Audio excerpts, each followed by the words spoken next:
The gavel came down before I even found my seat.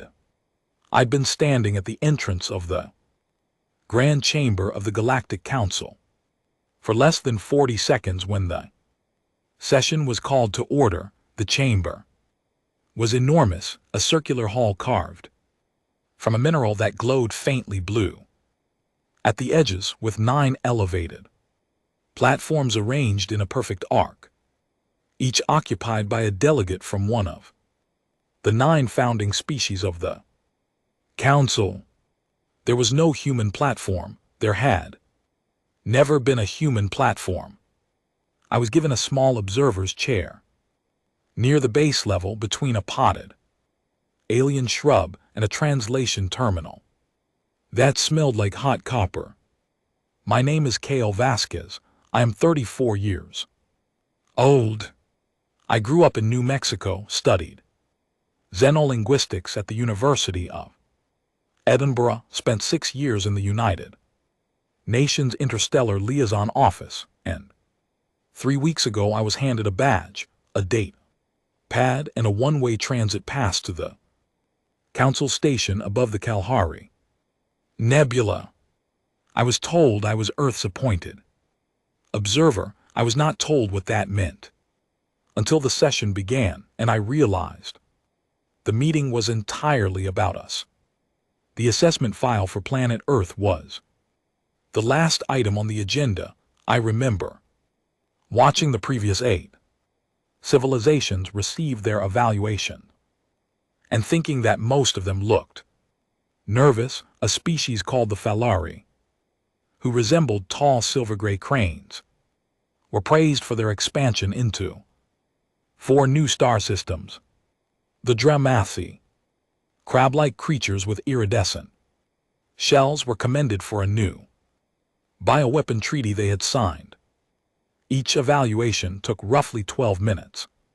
When Earth's file finally appeared on the main display, a rotating blue sphere that looked painfully small against the scale of the projection wall, the chamber changed tone. There was no fanfare. The Council's assessment system, an artificial intelligence called the arbitration engine, simply began reading. The report was clinical. Earth's military capability was rated at a level 2 out of 12 on the galactic scale.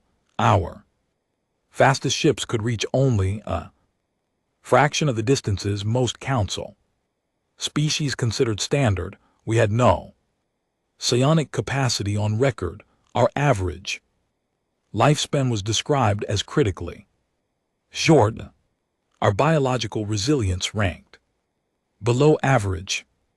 Our political unity index was the lowest of any species ever presented before the Council, with hundreds of separate governments, thousands of languages, and a recorded history dense with internal conflict. The engine noted that Earth had in the past 3 centuries alone come close to ending its own civilization on multiple occasions through environmental collapse, resource depletion, and the development of weapons capable of ending all complex life on the planet's surface. The chamber was quiet in the way that rooms go quiet when something uncomfortable is being confirmed. The senior delegate from the Krilquochen species, a broad stone gray being named Vorthox, whose people had founded the Council 7,000 years ago, raised a long 4-fingered hand when the engine finished reading. He did not look at me. He addressed the chamber the way a professor addresses a room when the exam results are being handed back. The assessment is consistent with prior projections, Vorthox said. His translator rendered his voice into flat, even English in my earpiece. The species designated as human shows no measurable advancement toward any of the 12 Council vitality metrics. They remain a fractured, short-lived, low-capacity civilization with a documented pattern of self-destructive Behavior. I move that Earth be reclassified under Category 7, Protected Primitive. Effective immediately, pending integration into the custodial framework. Category 7 meant Earth would lose its status as an independent civilization. It meant the Council would appoint a custodial species to oversee human affairs. It meant we would no longer govern ourselves. I raised my hand. I did not have a platform. I did not have a podium. I raised my hand from my observer's chair, the way you raise it in a meeting when the people running it have not actually given you the floor. Vorthox looked at me for the first time. Something moved behind his flat, dark eyes. It was not hostility. It was closer to mild surprise, the way you look at something small that moves unexpectedly. Observers may not address the chamber during assessment proceedings, he said. I understand, I said. My voice was steady. I was proud of that. But I believe Section 14 of the Council Charter allows the observed civilization to file a formal rebuttal within 72 galactic hours of a classification motion. I would like to invoke that right. Silence. One of the other delegates, a thin, pale being from a species called the Velhari, who I would later learn had been watching humans quietly for decades, leaned forward slightly. A junior analyst 2 seats down from Vorthox typed something quickly into her terminal. Her name, I would learn later, was Sareth. She was young by Krill quote Shan standards, barely 200 years old. And she was the only one in that chamber who seemed genuinely curious rather than dismissive. Vorthox spoke after a pause that lasted exactly long enough to feel deliberate. Section 14 is noted. The observed species has 72 galactic hours to submit a formal rebuttal. The motion is temporarily suspended pending that submission. He glanced at me once more. We expect standard format, military readiness projections, resource capability assessments, technological development timelines. I understand what you expect, I said. I picked up my data pad, stood, and walked out of the grand chamber. The council station's outer corridor stretched out before me in both directions, lit by strips of amber light. Along the floor, through a wide observation window to my left, the Kelhari Nebula spread across the void in ribbons of red and violet, enormous and indifferent. I stood there for a moment looking at it. Then I opened the long-range comms channel on my data pad, set it to priority relay, and connected to Earth. The signal took 11 seconds to reach home. Then I heard the faint static of a live line, and behind it the sound of voices, people in the relay center and Geneva, who had been waiting for exactly this call. They filed a motion, I said. Category 7, they want to take our independence. I have 72 hours to file a rebuttal. I paused. They want military readiness reports. They want numbers. They want us to prove you're strong by their definition. I looked back through the observation window at the nebula. Don't send them what they asked for. Send them something they have never seen before. Send them everything. The line was quiet for 3 seconds. Then the relay coordinator, a woman named Claire Doyle, who had been managing interstellar communications for 11 years and who never raised her voice, said simply, understood. I ended the call and looked at the nebula for a while longer. The galaxy was 4.5 billion years old. The Krill quote Shan had been traveling among the stars for 7,000 years, and in 72 hours they were going to find out what it meant to make a decision about a species without properly understanding what that species was made of. I went back to my room, sat on the narrow bed and waited. I was not afraid. I was something harder to name than afraid. I was certain. 6 hours after my call to Earth, the first data package arrived. I was sitting at the small terminal in my observer's quarters when the transfer notification appeared on my screen. The file size made me blink. It was not a small package. It was not a summary or a highlights reel or a carefully selected diplomatic presentation. Earth had sent me an archive the size of a small planet's library, compressed, indexed, cross-referenced, and labeled in 47 languages with a single covering note from Claire Doyle that read, "You said everything, so we sent everything." I spent 2 hours reviewing the index alone. There were 4.3 million individual entries: art, music, literature, scientific papers, engineering, schematics, medical discoveries, philosophical texts, historical records, legal documents, speeches, letters, maps, architectural designs, mathematical proofs, agricultural innovations, the diary of a 14-year-old girl from Poland who hid in an attic during a war and kept writing about the world she intended to live in when it was over. A recording of a blind musician from Georgia who rewrote the sound of an entire century. A hand-drawn set of anatomical sketches made in secret by a painter in Renaissance Italy who was not allowed to study the human body but studied it anyway because he needed to understand how things worked. A letter written by a man sitting on the surface of the moon, describing what the Earth looked like. From there, every single item had a date, a name, a place, a context. I began preparing the presentation. Format not for the formal chamber session but for the Council's junior analysts, the working staff who processed incoming data before it reached the delegates. Their offices occupied a long corridor on the station's third level, a place the senior delegates rarely visited. Sarath was among them. I had looked her up in the station's public staff directory.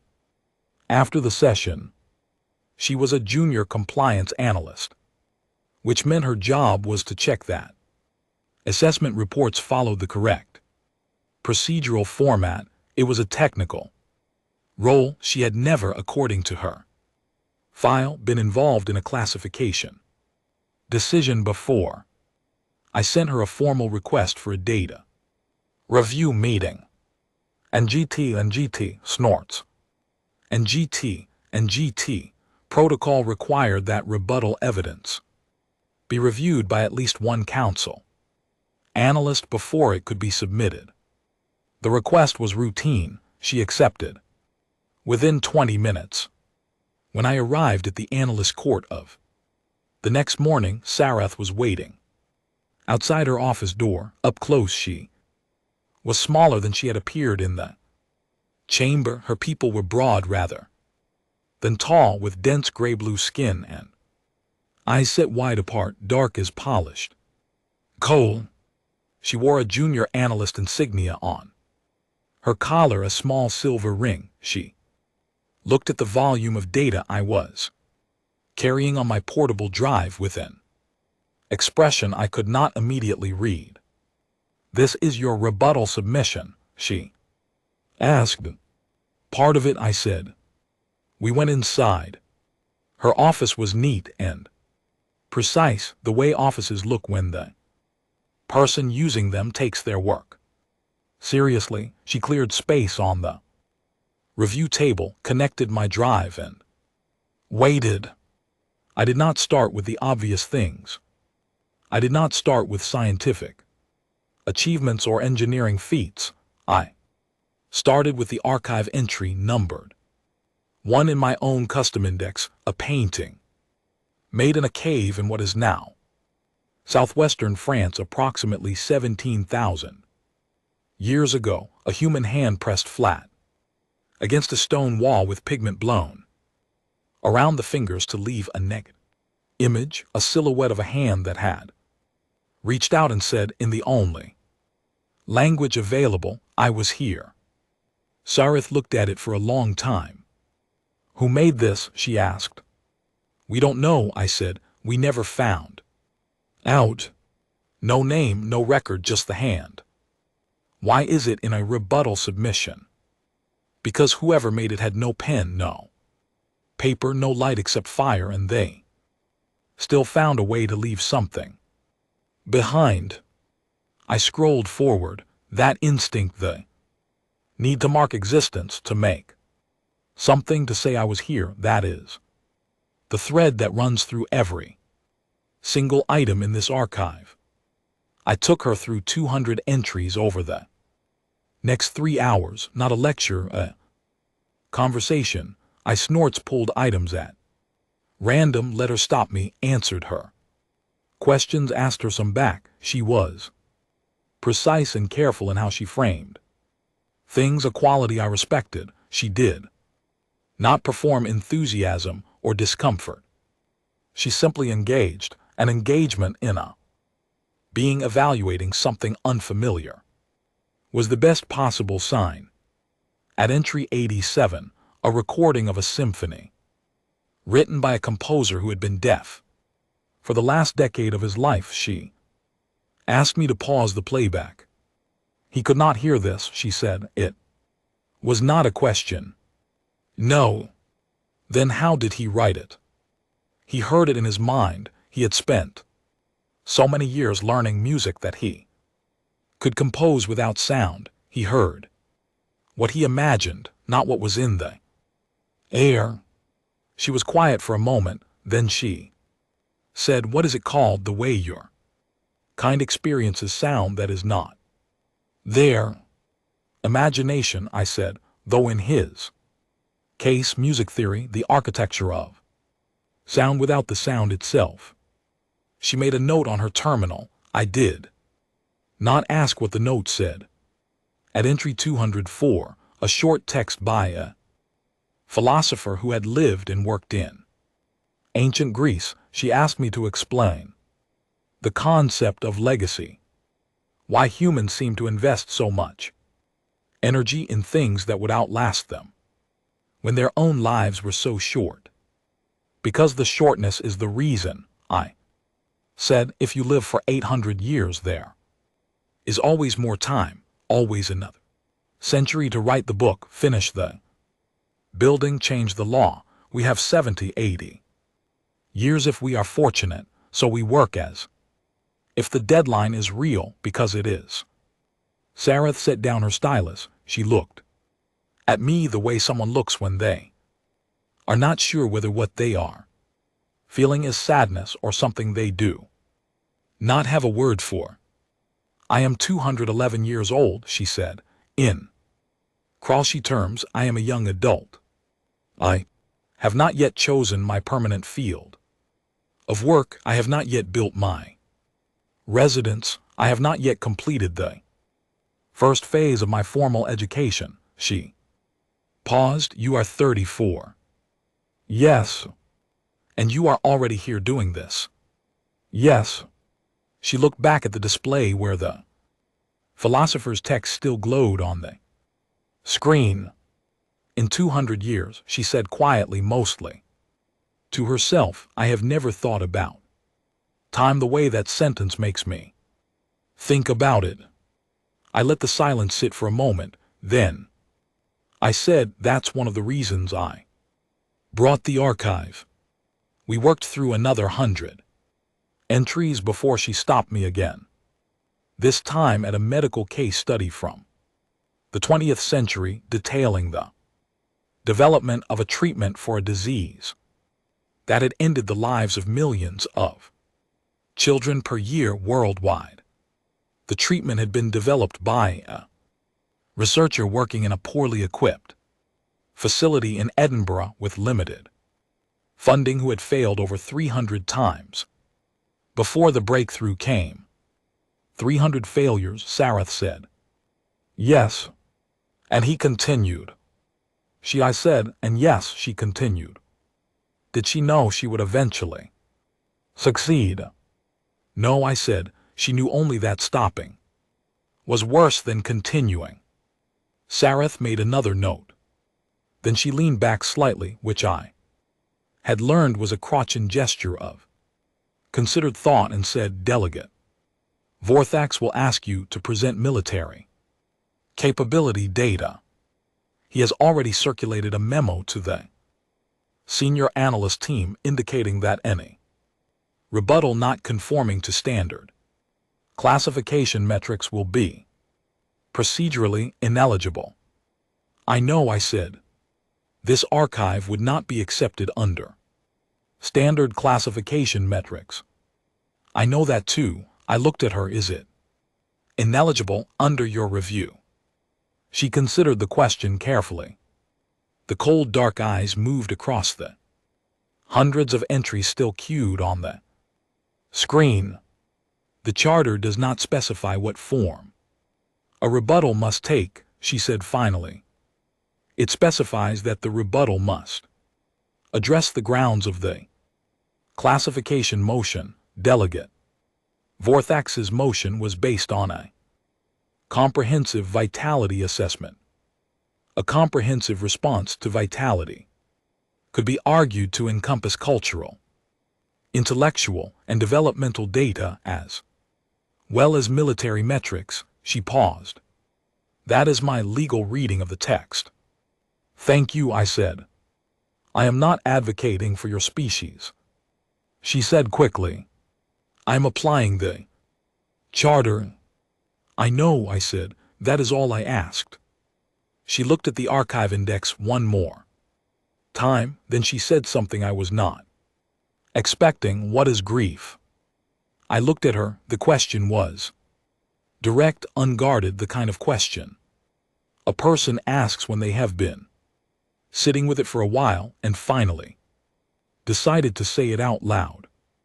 It is what you feel when you lose someone, I said, someone you love or admire or need, someone whose absence changes the shape of your days. It is the understanding that they are gone and the understanding that you will continue anyway, and the particular difficulty of holding both of those things at once.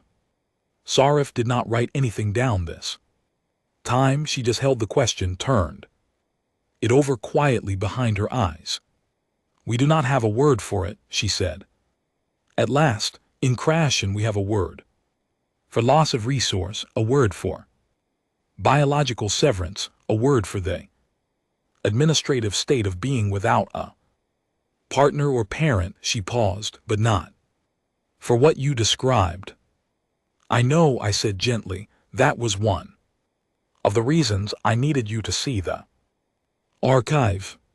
She did not speak after that for a long time. We sat in the quiet of her small office while the archive glowed on the screen. Between us, 4 million entries deep, every one of them made by people who knew exactly how much time they did not have. Outside, across the station's upper levels, Delegate Vorthax was preparing a formal procedural challenge to my rebuttal submission. He had no idea what was actually coming. The council's observation arena occupied the entire southern face of the station, a wide, low-ceilinged space fitted with transparent panels that looked out directly into open space. It was used for live demonstrations, species presentations, and what the council called capacity evaluations. In simpler terms, it was where civilizations were expected to perform. I had requested use of the arena for 6 hours. Vorthax had objected on procedural grounds, Sarath had quietly filed a counter brief citing 3 separate charter provisions. The arena was approved for 4 hours, which was more than enough. The crew of the Earth vessel, a small research and liaison ship called the Meridian, crewed by 12 people from 12 different countries, had docked at the station the previous evening. I had met them briefly in the transit corridor. Their names were Owen, Priya, Sione, Annika, Callum, Lena, Dale, Freya, Hassan, Nadia, Riku, and June. Between them, they held degrees in medicine, structural engineering, linguistics, materials science, navigation, environmental systems, emergency response, xenobiology, cryptography, logistics, marine biology, and classical music. None of them had ever been to a Galactic Council station before. All 12 of them walked off that ship with the same look on their faces, calm, focused, slightly fascinated, the way professionals look when they step into a situation that is genuinely new and choose to treat it as interesting rather than frightening. I liked them immediately. The senior delegates were not required to attend the arena demonstration. 4 of them came anyway. Sarath was there. 3 other junior analysts stood along the back wall. Vorthax arrived late, took a position at the far end of the viewing gallery, and crossed his thick arms in a way that made his position on the proceedings entirely clear. I introduced the crew briefly, named their disciplines, and explained the structure of the demonstration. 3 separate exercises, no advanced preparation provided by me, no council technology assistance, only the tools and knowledge the crew had brought with them. The first exercise was medical. 3 days earlier, I had quietly asked the station's facilities coordinator if there was a current maintenance problem anywhere on the station, something real, not staged. There was. A Valhari technician named Oru had suffered a serious pressure-related injury in a maintenance shaft 2 days before and was recovering in the station's medical bay. The council's own medical team had stabilized him but lacked the specific microsurgical equipment to complete the secondary repair to a small but important blood vessel near his shoulder joint. They had been waiting on a parts delivery from Valhari space. I had asked Oru if he would consent to be treated by our medical team. He had said yes without hesitation, which I found quietly moving. Owen and Priya, our surgeon and our biomedical engineer, spent 40 minutes in the medical bay with Oru and a complete inventory of what was available on the station. They found no compatible surgical tools. They improvised 3 instruments from station maintenance components, a piece of flexible conduit tubing, and a micro-calibration tool from the Meridian's own repair kit. Then they performed the repair. The procedure took 1 hour and 11 minutes. When they came out, Priya was carrying the improvised instruments in a sterile tray, and Owen was wiping his hands on a cloth with the easy, satisfied manner of someone who had simply done what they came to do.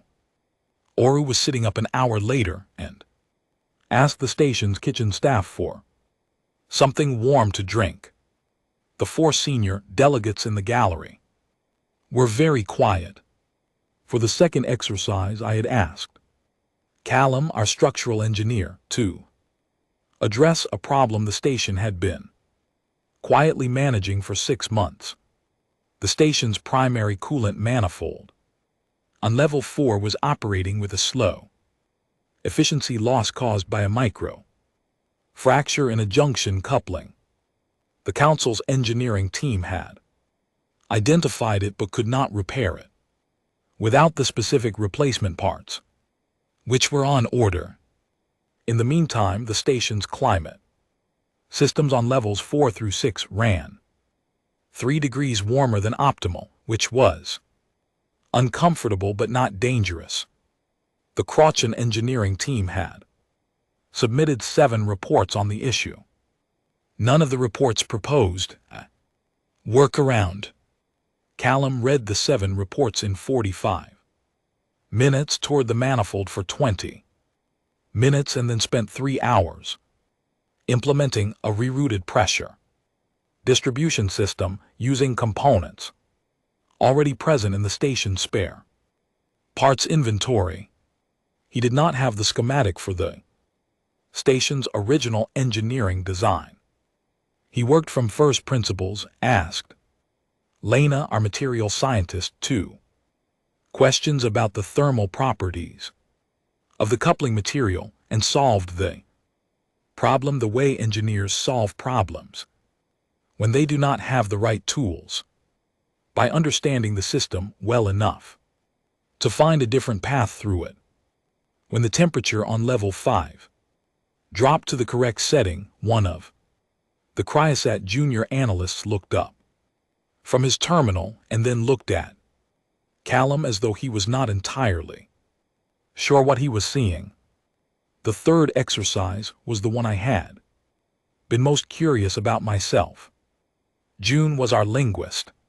She was 29 years old, originally from Bristol, and she had the particular quality of stillness that belongs to people who spend a lot of time listening. I had briefed her on the specific challenge the night before. The council's archive contained a collection of recordings in a language called Vethkai, spoken by a species that had gone extinct approximately 4,000 years ago. The Vethkai had made contact with the early council and left behind a collection of audio recordings and carved text fragments before their civilization ended. The recordings had never been fully decoded. They were used as a standard benchmark test in council xenolinguistic training programs. Most trained council linguists reached approximately 40% comprehension after 6 months of dedicated study. I gave June the full archive of Vethka material. I gave her 18 hours. She stood at the arena's main display, pulled up the recordings and the carved fragments side by side, and began working through them in front of the gallery. Not silently, she narrated her process, speaking quietly into her translation headset, noting patterns aloud, backtracking when something did not fit, cross-referencing the carved text against the audio in a way that reminded me of watching someone solve a puzzle that they found genuinely enjoyable. After 1 hour and 43 minutes, she turned to the gallery and said she had reached approximately 62% comprehension and could provide a working translation of the oldest complete Vethkai recording. She played it, then she translated it, sentence by sentence, into English. And Sarath, standing at the back of the room, translated it simultaneously into the council's common language for the delegates. It was a record of a harvest season, a farmer describing the smell of rain on dry soil, the sound of the work, the names of the people working beside him. 4,000 years old, spoken by a species that no longer existed, and entirely, unmistakably about the same things all farmers in all places have always thought about: the work, the weather, and the people standing next to you. The room was quiet for a while after that. Then Vorthax spoke. His voice came from the far end of the gallery, flat and deliberate. These are impressive technical exercises, he said, I do not dispute the competence demonstrated. However, the classification motion before this council is not based on competence in narrow circumstances. It is based on the consistent pattern of self-destruction your species has exhibited across your recorded history. He gestured at the display with one broad hand. You have presented art and music and a demonstration of field improvisation. You have not addressed the fact that your species has started over 200 large-scale organized conflicts in the last 3 centuries alone. You have not addressed the weapons your governments built that were capable of ending all complex life on your planet. You have not addressed the environmental collapse events your industrial civilization triggered. A species that nearly ends itself multiple times does not demonstrate vitality. It demonstrates a persistent danger to its neighbors. The gallery was very still. I had been waiting for this moment. I had thought about how to answer it for 2 days. I did not raise my voice. I did not perform indignation. I stood in the center of the arena floor and answered him the way you answer an argument that is partly correct and therefore more difficult to address than one that is entirely wrong. You are right, I said. That surprised him. I could see it. Everything you listed happened, I said. The conflicts, the weapons, the environmental damage, it is all in the record. We did not ask Earth to remove those items from the archive. We sent everything, including the worst of it, because the worst of it is part of the answer, not a contradiction of it. I paused. Every atrocity in that record was eventually condemned by us. Every weapon built for mass destruction was eventually challenged, limited, or dismantled by us. The environmental collapse events triggered the largest coordinated scientific and policy effort in human history organized by us. No external force civilized humanity. No council intervention corrected our direction.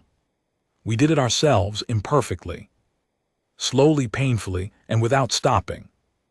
I looked at him directly.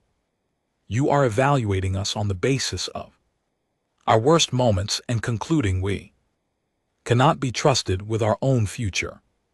But our worst moments are precisely the reason you should trust us with it.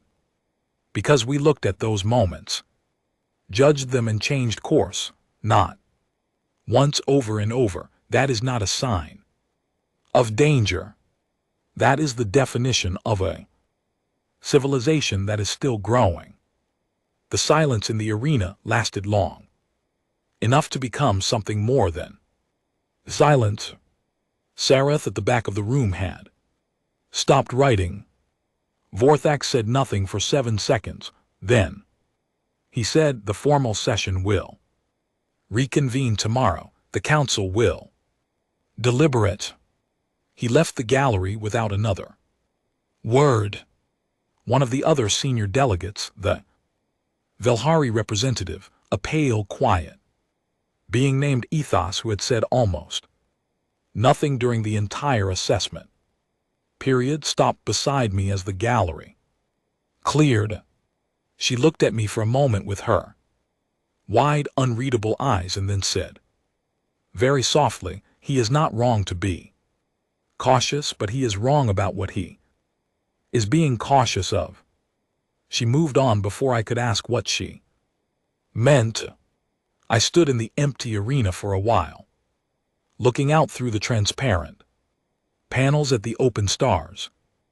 Owen came and stood beside me. He did not say anything, neither did I. We just stood there the way people stand when something large has just moved through a room and the air is still settling.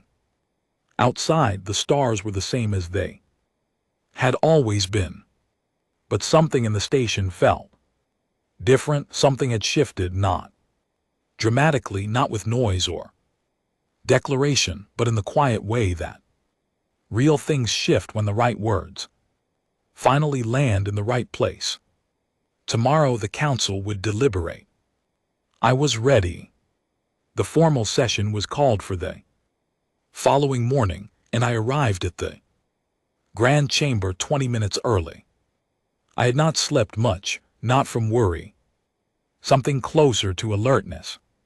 The kind of wakefulness that comes when the situation you are in has reached the point where all the preparation is done, and what remains is simply to be present for whatever comes next. I had reviewed my notes once, set them aside, and spent the last hour before the session watching the nebula from my quarters window. It looked the same as it always did. That was reassuring. When I entered the chamber, the analyst stations were already occupied. Sarath was at her terminal in the second row, focused on her screen.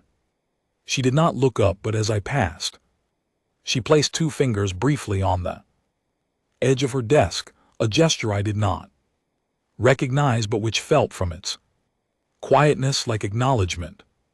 I took my observer's chair between the copper-smelling translator and the alien shrub and waited. The 9 delegates filed in.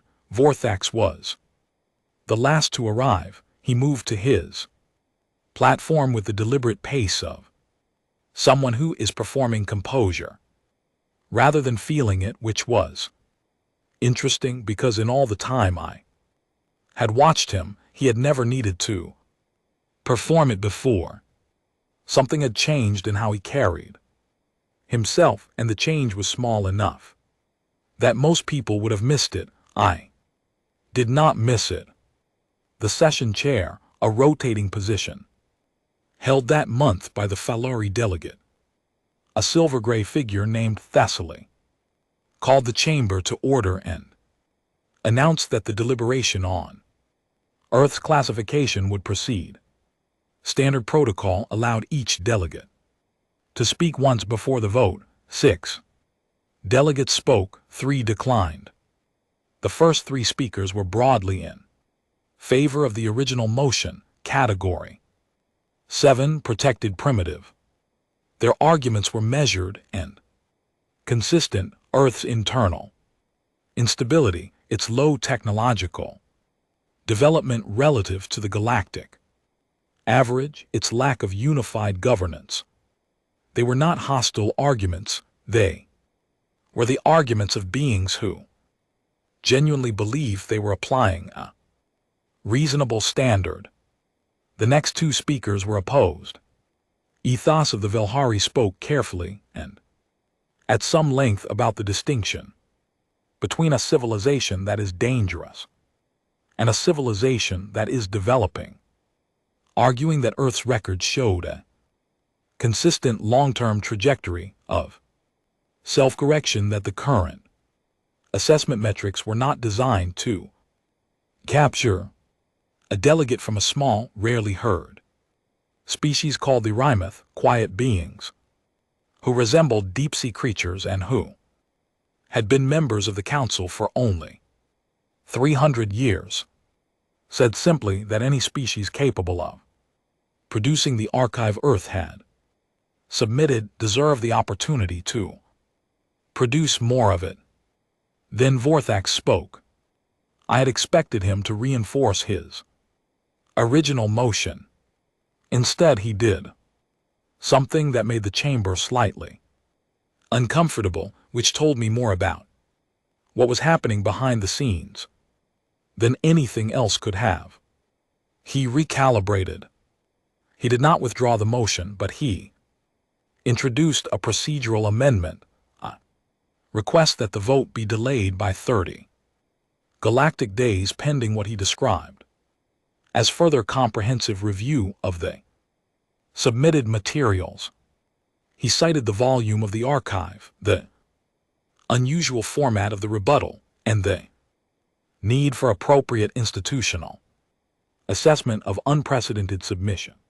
Types. It was, on the surface, a reasonable request. Procedurally, it was entirely valid, but it was also a retreat. Vorthax did not request delays.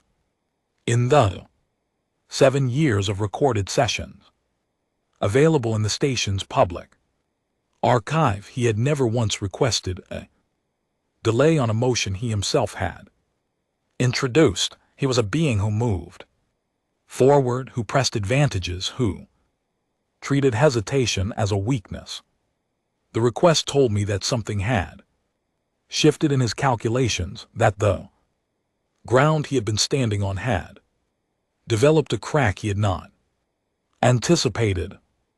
I submitted a formal objection to the delay on the grounds that the Charter's 72-hour rebuttal window was specifically designed to prevent indefinite procedural postponement of classification decisions. Sareth from her terminal flagged the same charter provision. Thessaly, the session chair, reviewed both submissions in real time and ruled that the vote would proceed. Vorthax did not react visibly. He was too experienced for visible reactions. But he pressed his broad fingers flat on the surface of his platform in a way had not seen him do before, and the gesture stayed with me. The vote was taken. 4 delegates voted against the Category 7 classification. 3 voted for it. 2 abstained pending a separate investigation that Ethos had quietly filed that morning, an investigation I had not known about until the session chair announced it. The investigation was into the Kroshen's pre-filed resource assessment of Earth's solar system, a survey conducted 6 months before the vitality assessment had even been scheduled, mapping the rare mineral deposits in Earth's asteroid belt, the helium-3 concentration on the lunar surface, and the strategic positioning of Earth's system relative to a contested trade corridor that the Kroshen had been trying to control for 40 years. I had sent that survey to Ethos 2 days ago. I had found it in the public commercial filing records, legally visible, technically obscure, the kind of document buried in bureaucratic depth specifically because someone hoped it would never surface. I had not told anyone I was sending it. Not Sareth, not the crew, not Claire Doyle in Geneva. I had simply found it, read it, understood what it meant, and sent it to the one delegate who had spoken to me quietly in the arena with the careful honesty of someone who already suspected the truth and needed only the evidence to act on it. The session chair declared Earth's classification motion suspended pending the investigation's completion. Earth retained its independent status. The hearing was closed. That was the moment Vorthos looked at me. Not the look from the first day, not the mild surprise at something small moving unexpectedly. This was different. This was the look of a very experienced being recalculating a situation it had fundamentally misread. It was not anger. It was something more complex than anger. I met his gaze and held it. Then the session ended and the delegates began to file out, and I sat in my observer's chair and exhaled for the first time in what felt like several hours. Sareth appeared at my side before the chamber had fully cleared. She was holding her data pad against her chest and looking at me with an expression that took me a moment to read. "You found the resource survey," she said. "Yes." "When?" "3 days ago." "You did not tell me." "No," I said, "because you are a council analyst. If I had told you, you would have been obligated to report it immediately, and Vorthax would have had time to challenge the filing or bury it deeper. By the time it reached formal investigation, it would have been qualified into irrelevance. Ethos needed to file it herself, independently, for it to carry full investigative weight. Sareth was quiet for a moment, then she said, "That is a precise understanding of our procedural system for someone who has been on the station for less than 2 weeks. I read the charter," I said, "all of it on the transit ship on the way here." She looked at me for a long moment, then she said something in Croshen that my translator rendered as a rough approximation of the concept. "You came here prepared to be underestimated." I stood and picked up my data pad. "I came here prepared," I said. Underestimation was already in place. When I arrived, I started toward the chamber exit. Behind me, I heard Sareth say quietly, not to me, just to the empty air of the chamber as the last delegates left, "Remarkable." I did not turn around. Outside in the amberlit corridor, I opened a channel to the meridian. Owen answered. "How did it go?" he asked. "The motion is suspended. The corruption investigation is open. We keep our independence." There was a brief silence on the line. Then I heard, distantly behind Owen's voice, someone else on the ship saying something, and then the sound of people reacting, not loudly, not with celebration, just with the specific quiet release of a breath held too long. "Claire is going to want a full debrief," Owen said. "I know, tell her I will transmit everything within the hour." I paused. "How is Oru moving his shoulder this morning?" Asked Priya if she would send him the schematic for the improvised instrument, so his people could manufacture a proper version. I smiled. "Tell Priya yes." I ended the call and stood in the corridor for a moment. The investigation into Vorthax's resource survey would take time. It would be contested. The Croshen had significant influence in council procedures, and influence of that kind did not dissolve because of a single filing. There would be more sessions, more arguments, more careful navigation through a system designed by beings who had been building it for thousands of years and who had never seriously expected a species like ours to learn it well enough to use it. But the motion was suspended. Earth was independent. And somewhere in the Council's records, an investigation had been opened that would not be easy to close. I started walking back toward my quarters. Halfway down the corridor, I passed the observation window with the view of the Kelhari Nebula, the same view I had stood at after the first session when everything had seemed much less certain. I stopped and looked at it again. It still looked enormous. It still looked indifferent. But something in how I looked at it had changed. Not the nebula me. I had come here as an observer. I was leaving as something the charter did not have a precise category for. A being from a species the council had assessed as weak, who had walked into the oldest political institution in the known galaxy with a hard drive full of human history and an understanding of its own rules, and had used both to prevent something that should never have been attempted in the first place. That felt like a thing worth noting. I noted it and kept walking. The investigation lasted 19 days. I spent most of them on the station, waiting, reviewing documents, and talking with Sareth. We had moved past the formal analyst-observer dynamic. By the end of the first week, she would come to my quarters in the evenings. After her shift, sit in the second chair by the terminal and ask questions, sometimes about the archive, sometimes about specific humans she had read about in the records, sometimes about things that had no direct connection to the case at all.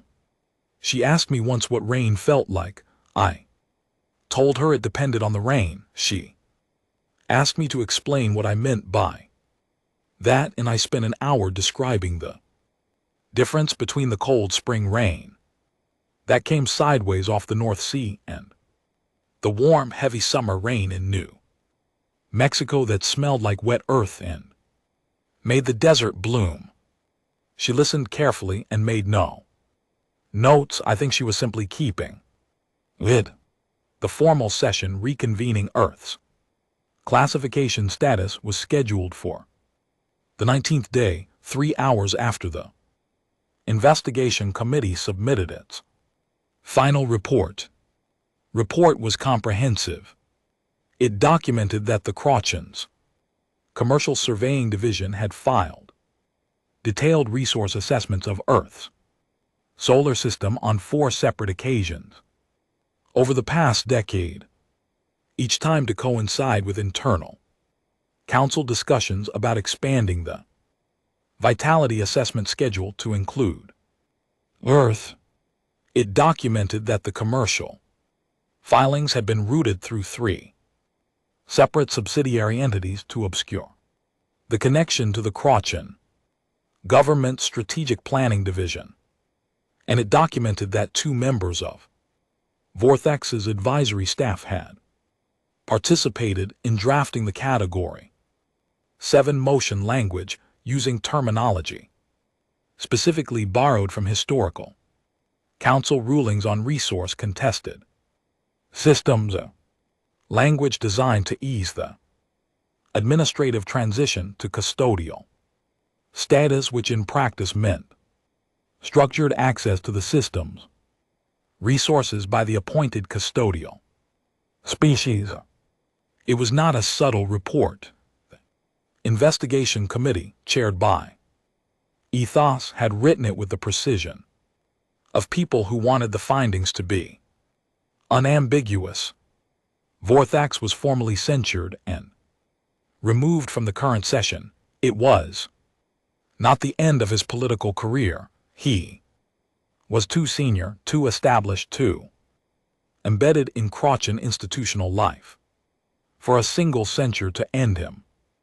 But it was a permanent mark on a record that had until this session been entirely clean. That mattered to him.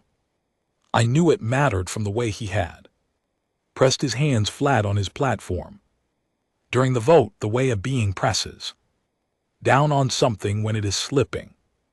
Thessaly, still chairing the session, opened the reconvened hearing with a brief statement acknowledging the investigation's findings and confirming that the Category 7 motion had been invalidated due to procedural corruption. Earth status required a fresh determination. Then she did something I had not expected. She asked me to address the chamber directly, not as an observer filing a rebuttal, not as a procedural respondent. She used the formal language of the charters, Section 7, which allowed the session chair to invite a non-member civilization to speak on its own behalf before a formal status determination. It was a provision that had been used only twice in the Council's recorded history.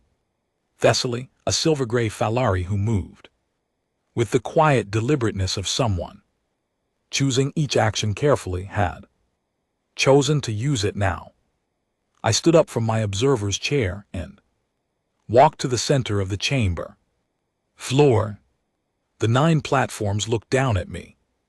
7 were occupied. Vortex's seat and the seat of one absent delegate were empty. 7 sets of eyes watched me. Behind the delegates, the analyst rose. We're full. Sareth sat in her usual place, hands folded on the desk, watching with the complete concentrated attention she brought to things she considered important. I had not prepared a formal speech. I had thought about what I wanted to say. The way you think about something you know you will need to say when the moment arrives, and then I had trusted that when the moment arrived I would say it the right way. I looked up at the 7 delegates. My name is Cale Vasquez, I said. I am 34 years old, which means by council standard life expectancy tables, I'm approximately halfway through my natural lifespan. I grew up on a planet that has been inhabited by my species for roughly 300,000 years. We have had writing for about 5,000 of those years, formal science for roughly 400, and space travel for less than 100. By galactic standards, we are extraordinarily new. I paused. You assessed us as weak, I understand. Why? The metrics you used are real metrics, and on most of them we do not perform well. We are short-lived. We are fractured. We are still working through the consequences of decisions made generations before the ones currently alive were born. We have been at various points in our history our own worst problem. I looked at Ethos, then at Thessaly, then at the Rymeth delegate, who was watching me with an unreadable deep water stillness. But I want to tell you what those metrics do not capture, because I think it matters more than anything else I could say here today. I took a breath. There is a concept in human philosophy called the long arc. It refers to the idea that history does not move in straight lines.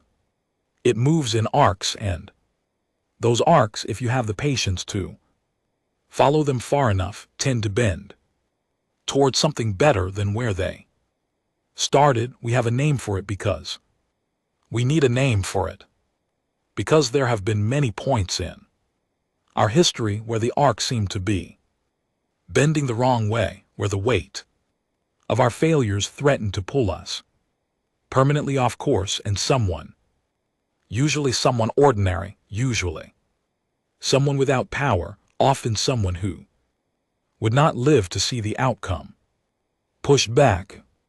I thought of the hand on the cave wall. And GT snorts. And GT, the deaf composer at his desk hearing a symphony in the silence, the researcher who failed 300 times and continued because stopping was worse. We are not the strongest species in this galaxy, I said. We are not the oldest, the most advanced, or the most unified. We are a young species from a small planet, still in the early chapters of whatever it is we are going to become. And we came here today not to prove that we are powerful. We came here to ask for the simple right to continue. The chamber was very quiet. Not because we deserve special consideration, not because our history is clean, it is not, and we know it, but because a civilization that has made the mistakes we have made and faced them and changed and faced them again and changed again without ever fully stopping is a civilization that is still becoming something, and something that is still becoming should not be frozen in place before it finishes. I stood still for a moment. The archive we submitted contains 4.3 million items. Every one of them was made by a person who knew they were going to die. Every one of them was made. Anyway, that is not weakness. That is what it looks like when a species refuses to let its own limitations be the final word about what it is capable of. I let the last sentence settle. Earth does not ask to be judged on what We ask only to be measured by what we are still becoming. I walked back to my observer's chair and sat down. The vote was taken 40 minutes later. Following brief consultation among the delegates, the result was 5 in favor of reclassification, 0 against 2 abstentions.